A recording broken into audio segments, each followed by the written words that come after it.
Okay, ladies and gentlemen, look, you know what? You know how I've always said to you that if I promise we're going to have a hangout and I promise that it's going to be on air, you can bet your house on it. We're absolutely definitely men of our word. We're absolutely definitely going to be there during the last session of every test match of this series between India and Australia. Tonight, though, we just thought, just off the cuff, we were sitting at home, sort of maybe putting the kids to bed, getting ready to have a shave, uh, and we noticed that there was a little bit of something happening in the world of cricket. So do you know what else I promise you? I promise you that whenever something exciting is happening in the world of cricket, we're going to come to you right here at the Cricket Club, which you can find at Google Plus, or if you're technologically unsound, you could probably watch us at youtube.com/the Cricket Club. Tonight, Cricket Australia in crisis, true or false? I've got some great guests for you that have just come out of the woodwork. Obviously, there's people lining up to join us here at the Cricket Club. First and foremost, one of our great friends, Damien Martin. Marto, hello. Hello, mate. Good to be here. Well, I think it's good that you're here. I'm not sure. We'll find out shortly. Yeah. We've got the foremost aficionado of all things cricket video on YouTube, Rob Moody. G'day, Rob. Howdy, Stuart. How's it going? Well, look, I was great about 2 hours ago, and then things started going a little bit haywire, mate. We we have somebody from the world of media, which is a traditional media, one of the most famous guys in Australian cricket journalism, News Limited head cricket writer, Malcolm Conn. Malcolm, the reason I've got you along tonight is because I've got a sneaking suspicion you're going to be a busy boy after you drop us. Well, yeah, it's amazing, isn't it? I'm absolutely gobsmacked that you get suspended for doing your homework. It didn't even happen at school. Now, of course, people, you're probably wondering why you can't see Malcolm Conn. It's because he's horribly disfigured. And no, do you know why you can't see Malcolm Conn? It's because he relied on me to set up his Google Plus profile, and I tried as hard as I possibly could, but I'm very sorry. You're going to have to wait, ladies, because I know it's the ladies that want to see his photo. You're going to just have to sit back and listen to his voice as he rips shreds off the Australian Cricket Administration. Down there in Victoria, we've got our final guest tonight. We've got the one and only Bryce McGain. He's the spin bowler of the group. Welcome, Bryce. No, it's a pleasure to be here, guys, and I'm really excited to hear everyone's opinion of what's going on. We've got a little touch of what Malcolm's on about there, but look, we're all going to come from it from different angles, and I think this is going to be a great discussion. Well, look, let me, for those of you who aren't sure, for those of you who aren't sure exactly what's going on, because, Marto, believe it or not, some people just tune in when you say the Cricket Club's on. I have heard a number of people say, the Cricket Club's on, who cares what they're talking about, it's amazing, so we'll just jump on and we're going to +1 the living daylights out of it. Tonight, the reason we're having an emergency session of the Cricket Club, let's just say it's a committee meeting at the Cricket Club. It's because I've been to the Cricket Australia website and I've printed this little document here, and it says 4 players stood down in India. Now, I know that most of you will probably be thinking that it means that 4 players have been dropped from the Australian cricket team that is currently 2-0 down in this series. Unfortunately, that's not exactly what it is. You see, and this is as of 7:58 p.m. Australian Eastern Standard Time, which is approximately an hour ago. Shane Watson, Mitchell Johnson, Usman Khawaja and James Pattinson will not be eligible for selection for the 3rd test in the VB Tour of India, which starts on Thursday. 3rd test starting on Thursday. The reason for that, look, if I was to sort of throw it out there and get you guys to get all imaginative on me, it's because they probably had a big night, or they've probably sort of broken curfew, or they've probably been fighting. No, all of those things are wrong, and obviously they don't reflect the opinions of the Cricket Club. The reason for them being stood down is because they failed to complete a team assignment which was set for the touring squad following the 2nd test in Hyderabad. You might think that the team assignment was a net session. Malcolm Conn, as our resident journalist, perhaps you could tell us what the team assignment was all about. The team assignment, Stuart, as far as I can ascertain, was to explain to the coach how the players and the team can improve after a second test shellacking to move on to the third test and try and get back in the series. Well, look, obviously, Malcolm, it was very, very difficult for Usman Khawaja and Mitchell Johnson to write their answers to that very, very difficult question, because I would assume that, particularly for Mitchell Johnson, the answer to the question was the way that we've got to recover is by picking Mitchell Johnson. So you can forgive him for not responding to that. Bryce McGain, have you ever been given homework by the Victorian cricket coach and told that if you don't submit it on time, you will be ineligible for selection in the next game? No, I haven't. The short answer, no, I haven't. And it's as I've read, it's a line in the sand moment for the Australian cricket team, and they wanted to make a point. But I'm gobsmacked. I'm gobsmacked. I'm really fascinated to hear from Marto whether that was something that's happened in his career, or whether, because there were ups and downs certainly with the Australian team where Marto was involved as well, and there were challenging times, and whether something like that was my fault. That was actually my fault. I was the cause of most of the ups and downs. But I'm sorry. Sorry, Marto.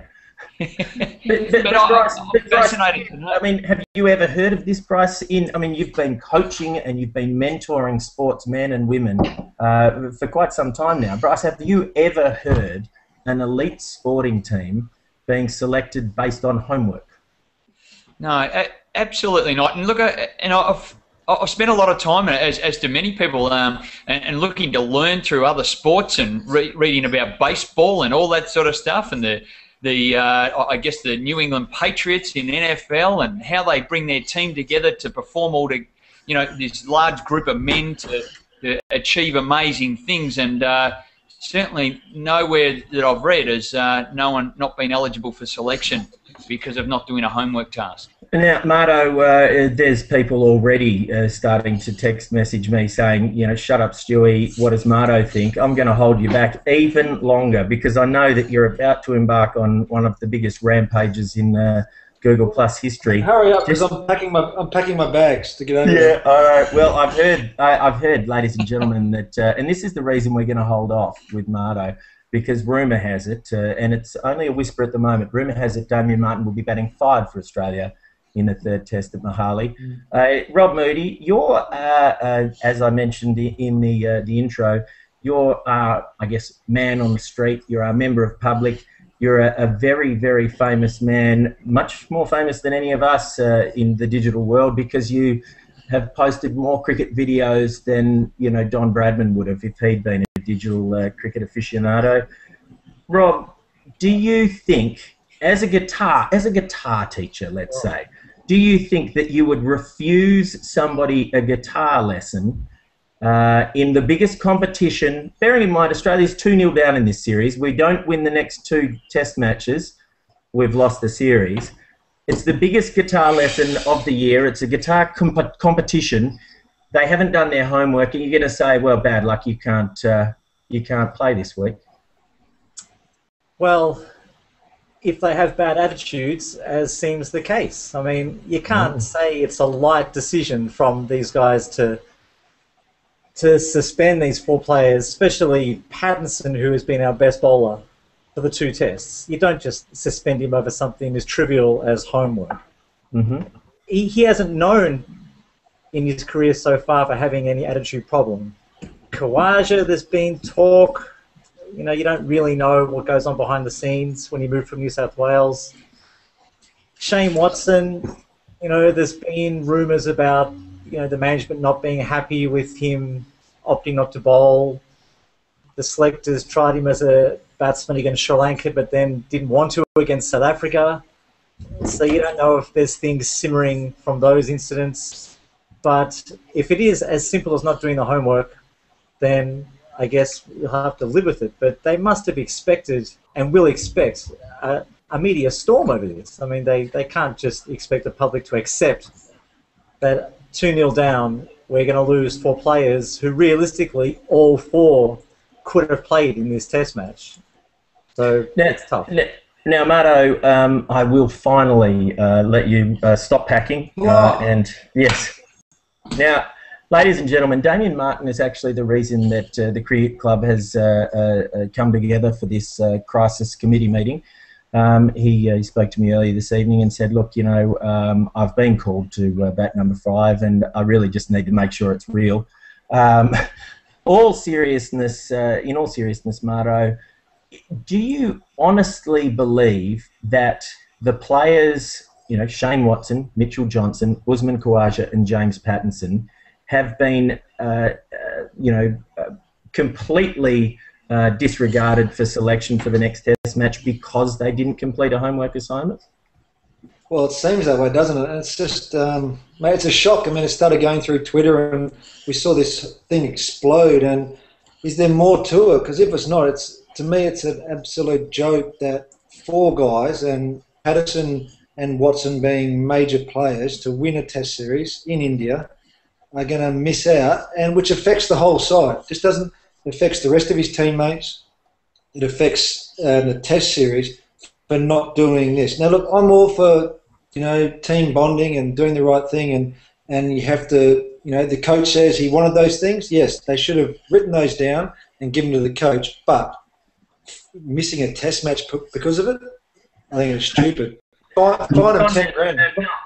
Now, Malcolm Conn from News Limited, he's the head cricket writer. Look, I got into trouble a bunch of times because I refused to do what I was told. But I guess the jury in my situation was the senior player group. Now that included, you know, coach, maybe the selector on duty, the captain, and the vice captain. And possibly the team manager too. Since I've stopped playing, coach is a selector, captain's a selector. The vice captain in this instance is one of the players who's being disciplined. Malcolm Conn, who do you think has made this decision?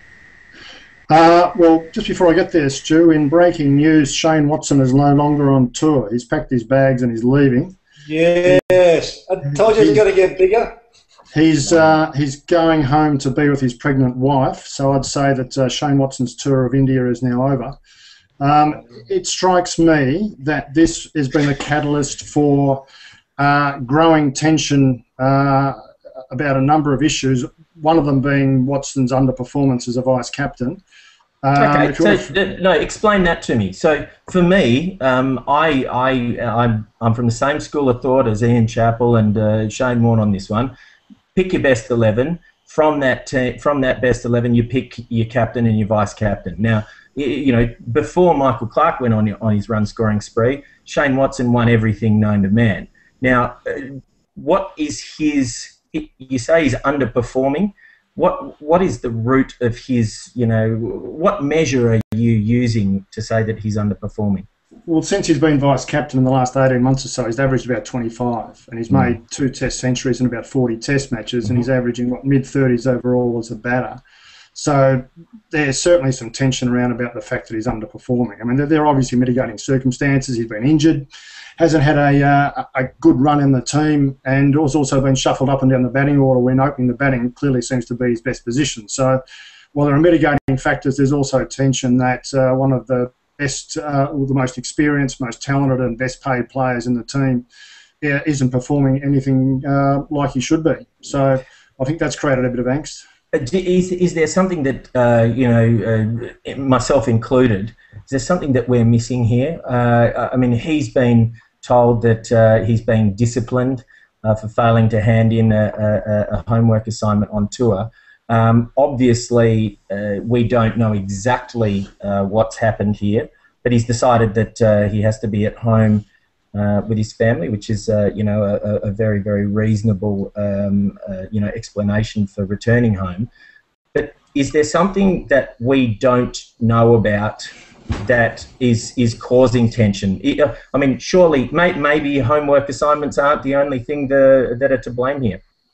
Well, if you want to throw in a conspiracy theory, you can throw in the fact you can throw in the fact that there is, as I was saying, there is clearly tension about Shane Watson's underperformance, and I'm just wondering whether this might have been a vehicle to, rather than just coming out to Watto and saying you're underperforming, you're out of the team, vehicle to show him and I guess the other guys, you could say it was collateral damage, is to say, well, you're underperforming, you're not part of the team, and this is the line that you failed across. It also means that they wanted to rest Pattinson. There's a novel way of resting Pattinson.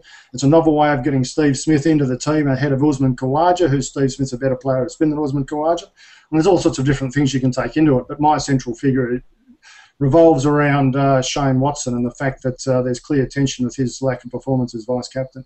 It seems very complicated, doesn't it? Instead of the selectors just picking the best side. I mean, Marto, when I heard this, to be honest, I actually was wondering whether or not it was to do with the fact that, the team had been selected for Thursday's Test match, and the 4 players in question were unhappy with the way that it had unfolded. That, by the way, is my opinion and my opinion only, and as it turns out, that's not what's happened. But it seems as though, Damien, there's something, unusual going on. I think it's quite amazing that somebody who's been disciplined has just decided to come home.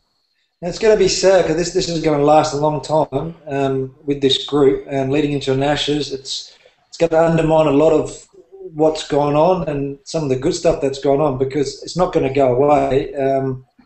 Look, I'm all for sticking to team discipline and doing the right thing. And we've had guys before who have done the wrong thing, but we haven't missed Test matches. I mean, as I said, mate, fine them their money or fine them half their tour allowance or their whole tour allowance, whatever it is. But I don't think we should ruin the rest of the guys' chances, and that by leaving guys out because of this. I mean, if there's other stuff going on, it's going to come out because it naturally will always come out. And if Watto's left and, look, he's not playing next Test match, so has he just gone home to be with his wife because she's pregnant, or has he stormed out? Who knows what's going to come about it. But it's just not the way it should be handled. The Mickey Arthur thing, line in the sand, I don't know, mate.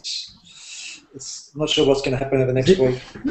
So guys, let me throw one out here, and please forgive me here, Conman, Malcolm Con. I'm going to talk on your behalf here.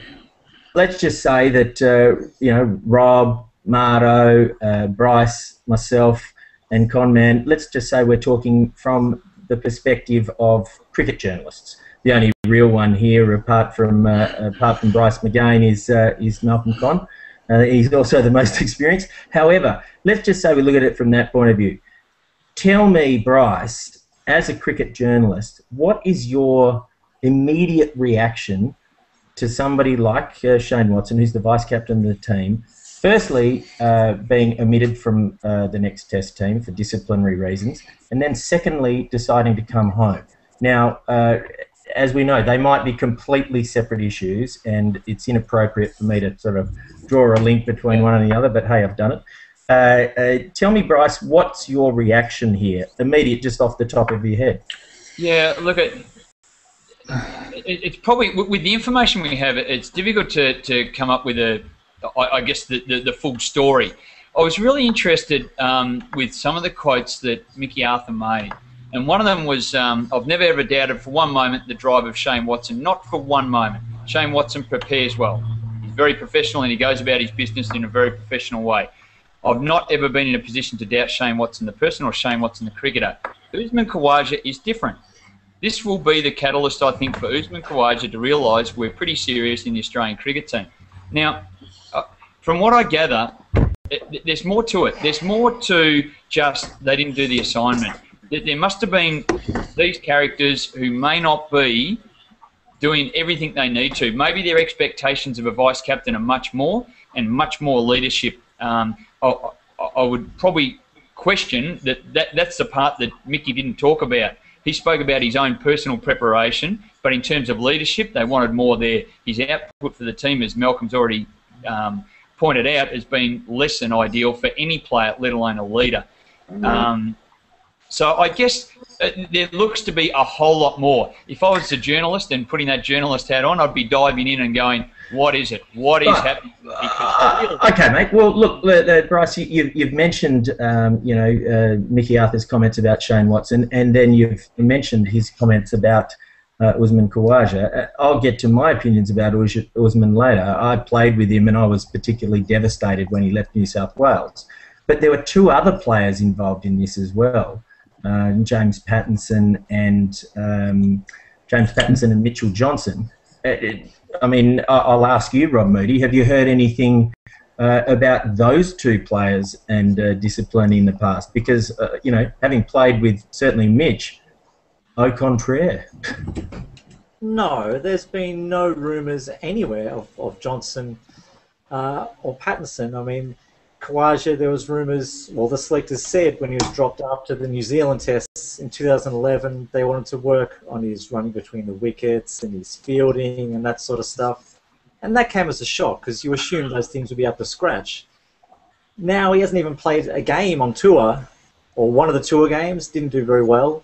So something must have happened. I'm not sure if you guys read the comments from Arthur after, I think it was after the second test, where when they arrived in India, Arthur said to the players that this series will be the toughest you've played, and he said some of the players were dismissive of that and didn't seem to take him seriously, and he said after the second test they were all shocked about how hard it was. That's got to be ridiculous to believe that players would not think it's going to be tough. Well, Marto, and that's an interesting point, Rob, because Marto, I've played against Zimbabwe, I've played against Bangladesh, I've played against England, and I've played against India. I'd never played in an easy test match, one of the test matches that we were under the pump, the most was actually in Bangladesh. I think Bangladesh were 1 for 200 before I got a bowl. There is no such thing as an easy test match. When your coach or when one of the team officials says to you, this is going to be the hardest series you've ever played, well, I've just got to say to you, Marto, I mean, aren't they all hard? They all are hard, but, I mean, playing in India or Sri Lanka in spinning wickets, it's going to be the toughest tours for those guys. I mean, it's just wickets that we don't come across.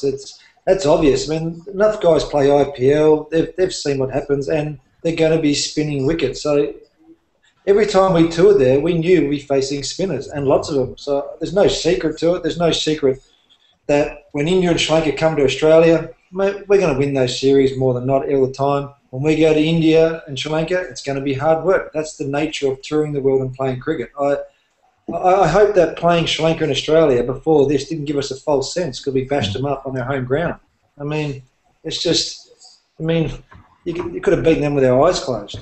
So, it's playing those guys in their own conditions is tough work. Well, look, it's interesting that too, because for me, bowlers and batsmen are very, very different. When batsmen, cricket is to a large degree about positive reinforcement. Bowlers, when they get none for 100, say, oh, look, you know what, I'll bowl a lot worse than that and take wickets. Batsmen, when they nick the first one, say, gee, look, you know what, I've been practicing a lot lately and I'm hitting them so well in the nets. It's a lot about positive reinforcement. When we beat a side and when we beat them comprehensively as a team, coaching staff, Cricket Australia, selectors, invariably they say, look, everything's going the right way. We've been planning a long time for this, and looking forward, things are looking rosy. Marto, do you think that cricket in Australia has been maybe kidding itself for a while? You mentioned the Sri Lankan series. Does it extend back into the past longer than that? I'll bring up 2005 and the Ashes series for you. Well, come on, mate. Why are you going to bring that tour up? Come on. Because I didn't play. The reason I bring it up is because I didn't play and you did. So, yeah.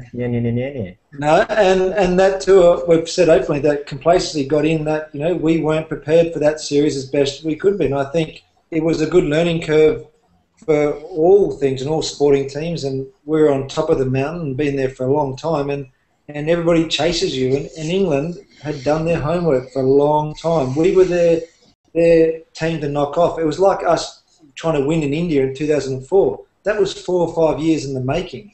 So you've got to prepare. You can't get complacent. And look, I just think it's a shame that, from Michael Clarke, who's taken over a side which is, it's almost back to the Alan Border era, where he's got to rebuild an Australian cricket team with strong characters and guys are going to be there for the long haul. And stuff like this, it's hard, because I understand you've got to have some discipline, but these rumours and what we're hearing, and guys being dropped for this sort of stuff, I mean, it's just going to be sad for us, and it's sad for all lovers of cricket and Australian cricket that hopefully it gets better and we improve on this. Now, this is an emergency committee meeting of the Cricket Club right here on Google Plus, and streaming to you live on YouTube at youtube.com/The Cricket Club. The reason we're here, of course, is because of the shock news that the Australian tour of India, which hasn't been going particularly well from an Australian point of view.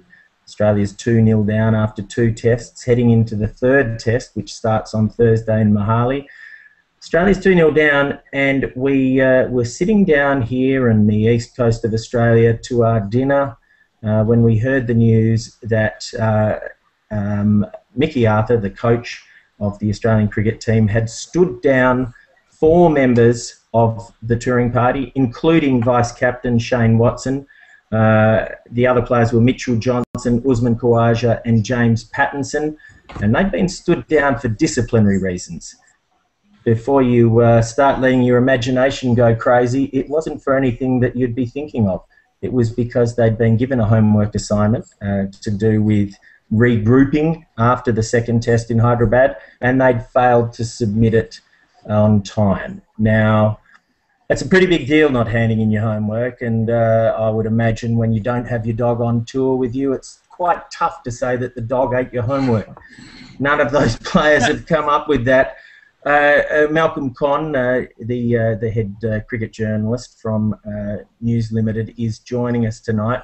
Malcolm, after sort of unpacking all of this, tell me in which direction the headlines will be going tomorrow.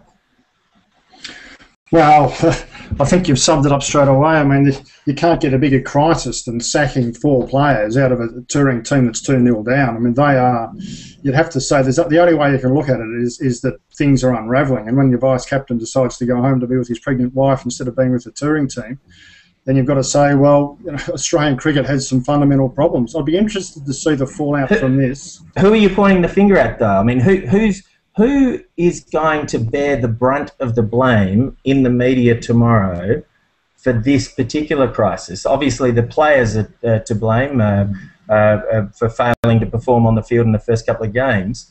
Are they also to blame for not completing their homework, or is that, are we going to look elsewhere, administration perhaps?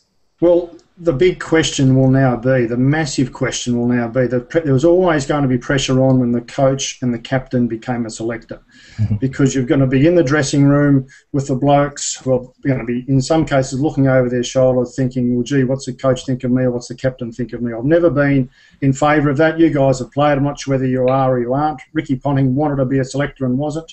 Steve Waugh didn't want to be a selector and on tour managed to get off that, and the chairman of selectors took responsibility for touring teams as well as for teams. There's going to be fundamental questions now about how do players, particularly say a player like Shane Watson, who's a vice-captain and one of the most experienced players, react to the captain and the vice-captain who are both selected. So I think that the tension in the dressing room now could be really, really interesting and really, really difficult.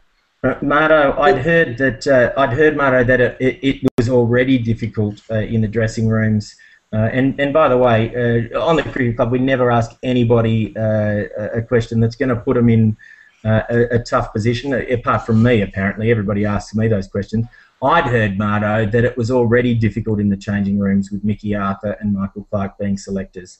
Do you think it's a big deal, or do you think that that's irrelevant in this situation? I think it's hard. I agree with Malcolm. I experienced that when Bob Simpson was coach of Australia and a selector, way back in the 50s when we in the booth. But the thing with that, like I wasn't a major player back then, but when I came into the group and the senior players then weren't comfortable with it, and we're talking the big boys of Australian cricket, it was always a hard one because the coach is there and you want to talk to them. It's hard to walk up and go, oh, I'm struggling a bit at the moment, or mentally I don't feel right, I need some help.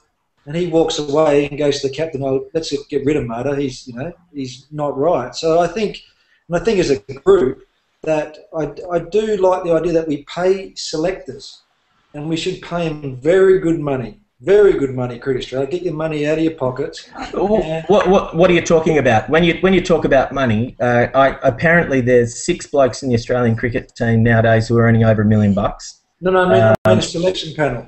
Yeah, so what I mean by very good money is if there are sort of 5 or 6 guys in the team earning $1 million or more per annum. I think you'll find it's twice as many. Oh, well, there we go. Mate, Marto, we already know we missed out, mate. It's okay. It's over. It's finished. Get over it. Obviously, we're raking in the big bucks here at the cricket club, so we're fine now. But if there are, as Malcolm says, a dozen blokes in the team making $1 million a year, how much should you pay the selection panel? Oh, they're not getting enough at the moment, and that's why I don't think you get the quality of what you want. I don't know what they get, but I know it's not enough. I mean, I would pick... Malcolm, do you know what they're getting? Well, it's my understanding that the chairman's on about $250,000 a year, and the selectors are on about 100. Okay. Rob Moody, you're our man on the street here. You run one of the greatest guitar schools on the planet, from what I'm led to believe, as well as being YouTube's cricket video guru. $250,000 for being the chairman and selectors of the Australian cricket team. Are you available? Yeah, sure. I think anyone could do a better job than the Hilditch previously, but in variety...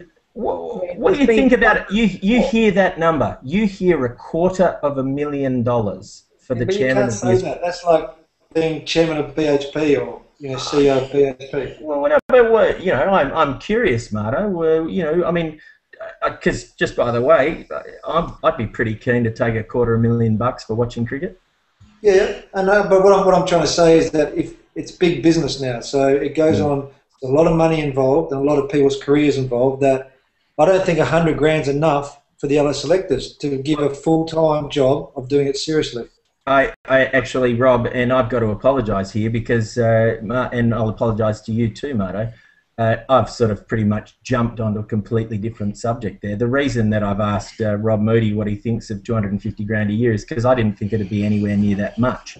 I agree with you, Marto. I think that based on the fact that there are a dozen players in the team that base their livelihoods on earning that money, I think that $250,000 is actually probably appropriate. The difficult thing, and the reason I guess I threw to Rob, is because when cricket fans, cricket lovers, and former players like myself are looking at that number, we would like them to be accountable, and I'm not sure whether or not that has been happening. Rob, I'll give you a chance to sort of complete your answer, having apologised to you.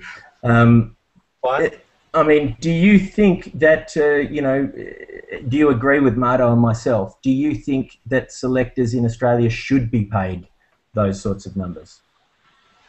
Well, people don't have a problem if they make good selections. I mean, it's been a disaster this summer. I mean, it's just been abysmal. I mean, I'm not sure people thought it would get worse when Hilditch left with the 17-man Ashes squad prior to the Brisbane Test, and now this whole summer there's been just crazy stuff with players being rested, but they're really injured, but they decided to not tell the public the real story. I mean, what is going on there? And then we get to India, there's Arthur making certain comments, no one really knows what's going on, and you've got to think that someone like Watson, you've got to think on tour, maybe they're not really happy with his output. Obviously, it's not up to scratch anyway. but considering him and Clark are the only guys to have made a Test century in India previously, you've got to think that Rod Marsh is over there now as a selector as well. Mm-hmm. You wonder if he had any input into this decision. No one really knows yet. Well, look, Rob, let me just say, ladies and gentlemen, you're watching the Cricket Club here on Google Plus or at youtube.com/The Cricket Club. You're probably wondering why we're here. It's an emergency cricket committee meeting at the Cricket Club, and it's been convened because of the crisis with the Australian Tour of India. We've been very, very fortunate to be joined by YouTube's cricket genius, cricket guru and guitar guru, Rob Moody. We're also joined by Damien Martin and Bryce McGain. But leaving us very shortly is Malcolm Conn. He's the head cricket writer at News Limited here in Australia. Malcolm, before I let you go, because you know I can't let you go that easily, I've got one final question for you. Tell me what your position as a journalist and the position that you're representing on behalf of News Limited readers in Australia. Tell me what our opinion is going to be about the coach of the Australian cricket team in all of this. Well, it's going to be seriously questioned. You're going to have to say that is he just being a spokesman for a wider decision? How far has this decision gone? Is it just the guys on tour? Has it gone back to Cricket Australia? Certainly, on face value, from what Mickey has announced tonight, he doesn't come out of it well. I mean, I really like Mickey. I think he's did a terrific job Western Australia in difficult circumstances, and I think that he's got a lot to offer as a coach. But I think that in these circumstances, unless they can explain themselves very well to a very sceptical Australian public, then I think there's going to be some people hurt out of this, and I think Mickey's going to be one of them. Malcolm, thank you very, very much for joining us. We're going to say farewell to Malcolm now because he's got a very, very small child at home and we'd hate to wake him up now. So thank you very, very much for joining us. You can read all of Malcolm Conn's stuff at News Limited. He writes cricket across the broad spectrum of News Limited publications. Thank you very much, mate. Thanks, Stewie. Thanks, guys. See you, Malcolm. You know, Bryce, you've heard what Malcolm Conn had to say on departing there. Tell me, have you ever been in a cricket team where the coach has been under siege, and what effect do you think that comments such as those of Malcolm Conn, what effect will that have on the guys both back here at home and the guys in India? Yeah, firstly, I haven't been in that situation. Greg Shipperd, pretty established veteran in terms of coaches, and just dealt with things. Look, one thing I will share, and Dirk Nannes shared a bit of this article. The Bushrangers went through a very successful period, and I was very fortunate to be part of that. We played in a lot of finals. We weren't as cohesive off the field as probably everyone suspected we might be. We trained really well. We trained really competitively. When it was cricket time, we had our cricket heads on. We were absolutely together. But there were guys that, well, we were just from all different spectrums. We respected they were different, and sometimes, you know, guys didn't get along, and that's going to happen. And I suspect there's a fair bit of this going on under the scenes behind this. It can't possibly be just relating to just not handing in your homework. There's got to be attitude issues. There's got to be, I guess, towing the party line issues. The three people that made the decision, there was Mickey Arthur, Michael Clark, and the team manager. They made the call on this, and well, that's what's been quoted in the press. So, look, there's so much more to it, and I guess they're questioning the players now, and I guess they're trying to move forward. But this is the Australian cricket team. This isn't a cricket club. I know we're at a cricket club at the moment, but this is sorry, Bryce. The cricket club. The cricket club. come on, Bryce. Local club. This isn't your local club. This is the Australian cricket team with every resource. This is the best 15 players on tour, 16 players on tour. This is outrageous. Marto, on Twitter at the moment, there's a question that's been asked that actually really sort of resonates with me. If you cast your mind back, and Rob, you'll remember this too, when Alan Border was captain of the Australian cricket team, and his vice captain was Geoff Marsh from WA. Geoff Marsh was left out of the Australian cricket team. He'd been opening the batting for a long time, and he was considered by AB to be a bit of a backbone and a rudder for the side. When he was dropped from the team, AB apparently threatened to resign from his position as captain and step down from the team. Question on Twitter by Aaron Wilson. Has said, what about sticking by your vice captain? Is this an appropriate line of questioning, Marto? It is, but it's hard in the situation where there's four of them. So I suppose it's like, well, you can't say Watto and not the other three. It's like we spoke about in the weeks gone by about a clear thinking and clear process for everybody to understand what's going on in Australian cricket, and I think that's what we need to know. We need to know, well, was this just a captain and coach on tour? Was it, a selection panel from Rod Marsh? If John Inveretti is getting paid $250,000, I'd want to hope he's in on this because, that's my point. Like, I want to pay the chairman of selectors a lot of money, and I want two other people with him. I want to say, okay, it's your baby, you run with it, but if you mess it up, you're gone, and we get, you know what I mean? Like, it's a job. And we make him accountable for what's happening, and you pay accordingly. So I want to hope that a phone call went through to the chairman of selectors because he's the boss.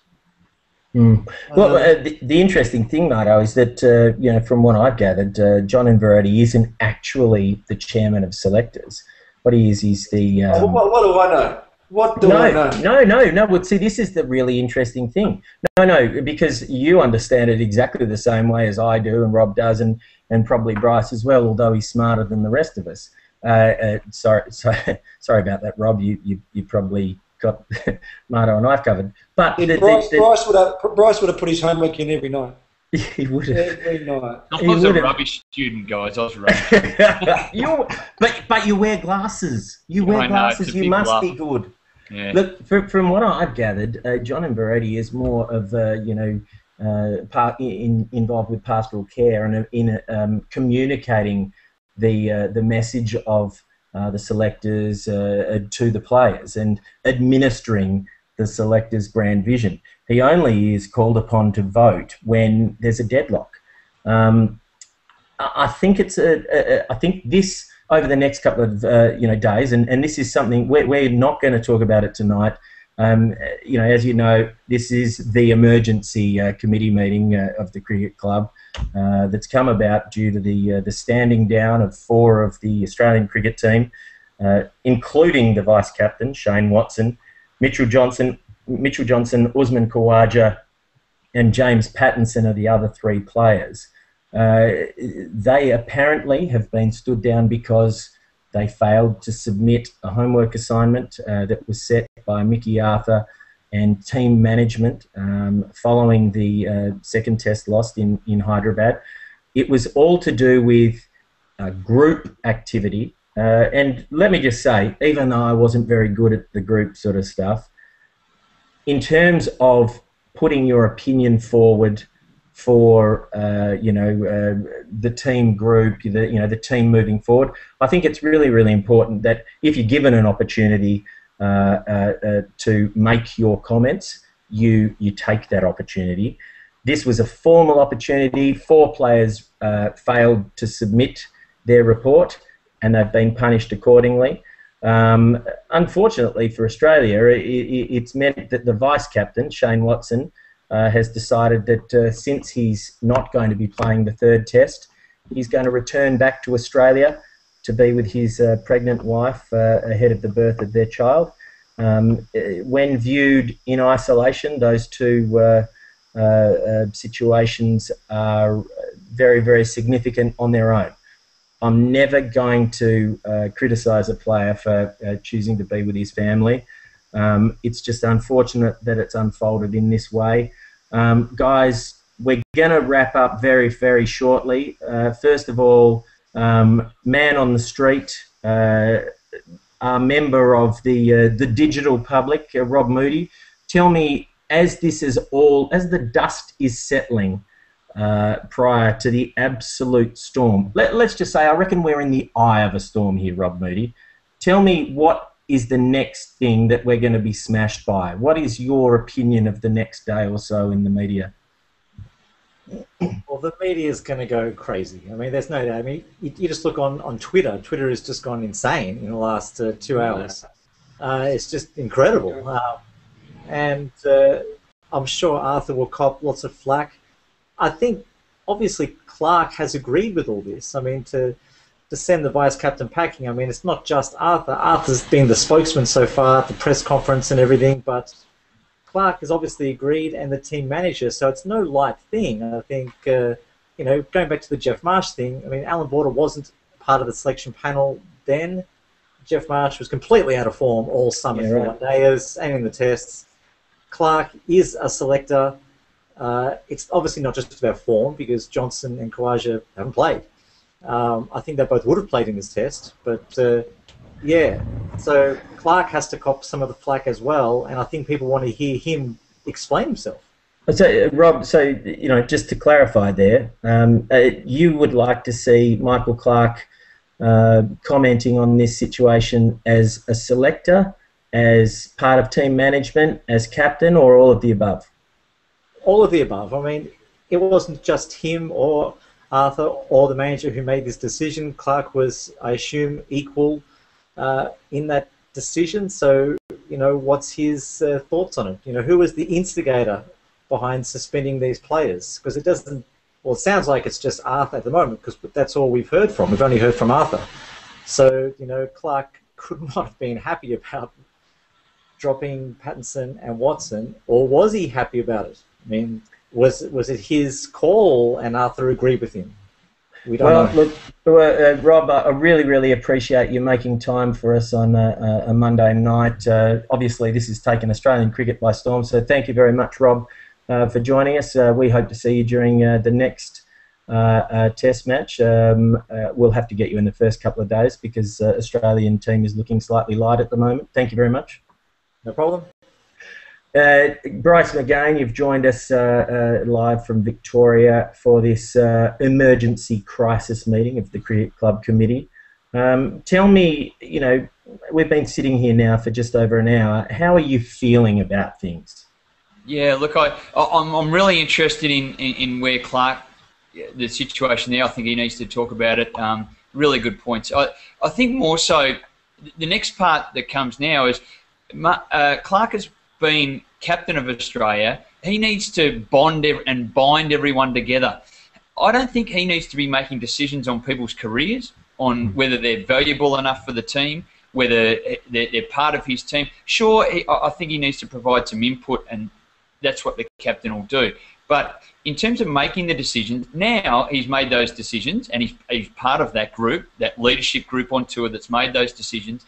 Now he needs to bind this group together after smacking them on the wrist with a sledgehammer for not doing homework. It just seems this is really going to cause some turmoil. Marto made a great point earlier on. The players, this is going to affect everyone, not just the 4 guys that have been disciplined. This is going to affect the whole group. And if they weren't looking over their shoulder before, and we've spoken about it at the Cricket Club before, they're looking over their shoulder, they're not performing with confidence, they're not doing all those things. If you're ever going to be looking over your shoulder, you're going to be worried sick about what's going on. You're going to be an isolated individual in a team sport, and that's the hardest way to perform. Things aren't looking good for the Australian group at the moment. Thank you very, very much, Bryce McGain, once again for joining us here at the Cricket Club. It's not a great night if you're an Australian cricket fan. It's been pretty tough in the last couple of hours.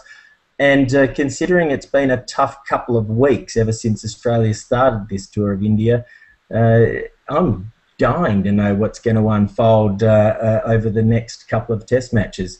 Damien Martyn, you can only imagine what it would be like to be on tour with the Australian cricket team right at the moment. Everything is in turmoil. Things weren't happy already, but things as a player on tour must be an absolute nightmare at the moment. And it would be. I mean, Bryce, makes a good point about, Michael and Michael Clarke and his role, and it becomes very blurred that if you're a selector and a captain, and because at the moment the team needs to bond together, and as you know, with any team, there's a lot of individuals, and people will be sitting back in their rooms now, or whenever they get back to their rooms tonight, and there'd be gossip going on and looking over their shoulder and what's happening, and so it does. It undermines, and this next Test match becomes a huge Test match, because I'm crossing my fingers and hoping we play well, because if we don't and we lose, this thing's going to implode, and it could be bad for us leading into the Ashes. It's not something we want to put out there, and I really hope that we get some clear answers and we can move on. And as we've been saying, and Justin Langer said in an article today, also getting clear selection policy and a clear process in line for all Shield cricket. Everybody knows where they stand, how they're going to get picked. At the moment, the man on the street, which is even you and I, and we've been in that setup, I'm a bit confused of what's going on, and we've played in that team. So for Cricket Australia and for the Australian public who they want to support cricket, they're doubly confused. So we need to make it right, so we keep our supporters and our public loving us and the game. Look, following a great couple of weeks at the Cricket Club, we've uncovered some great talents. Obviously, Rob Moody is right at the top of the list, but we've discussed some very, very important points. Damien, you and I and Bryce and the rest of the Cricket Club committee have been discussing topics of conversation moving forward. Today, for me, one of the conversation points that I wanted to discuss was Mickey Arthur saying that this tour had very little bearing on the Ashes tour to come. I think a couple of hours after making those comments, he probably wishes he'd never said them, because I've got a sneaking suspicion things that have happened on this particular tour will have a huge amount to do. He's South African. How would he know what Ashes means? Well, look, Marto, it's interesting that you say that, because the reason I went down that line is the Cricket Club. You got me. I got you, mate. Seriously, what I'd like you to do is just go into your lip there and take that hook out and just sort of rip it out. Get rid of the hook, chuck it on the floor, because I'm going to need you for Thursday night. This week at the Cricket Club, and who knows, we may adjourn for another crisis meeting between now and then. This week at the Cricket Club promises to be something really quite spectacular. Not only do we have an Australian cricket team that's 2-0 down on this tour of India, but we really don't know which way the team is going moving forward. Apart from the four guys, Mitchell Johnson, James Pattinson, Usman Khawaja, and vice-captain Shane Watson, who have been eliminated, completely disregarded from selection for this next Test match for disciplinary reasons. We also have the potential of Matthew Wade, the wicket-keeper, being unavailable because he got injured playing basketball. I'm not even going there at this point in time. Brad Haddin's on a plane tomorrow. We're flying to join the squad. Quite apart from those little debacles, Australia's 2-0 down. 10 Ashes tests on the way. We might throw forward to the Ashes series in the next Test match on the Cricket Club. We're going to discuss with guys like Rob Moody, guys like Malcolm Conn, guys like Bryce McGain, Akash Chopra, and Damien Martyn exactly where Australian cricket's at. I want you guys to all take a deep breath, get yourself a nice chamomile tea, calm down, and try and imagine what life used to be like and what life could be like when the Australian cricket team wins a Test match. Thank you very much, ladies and gentlemen. That was a crisis meeting from the Cricket Club. Catch you all soon.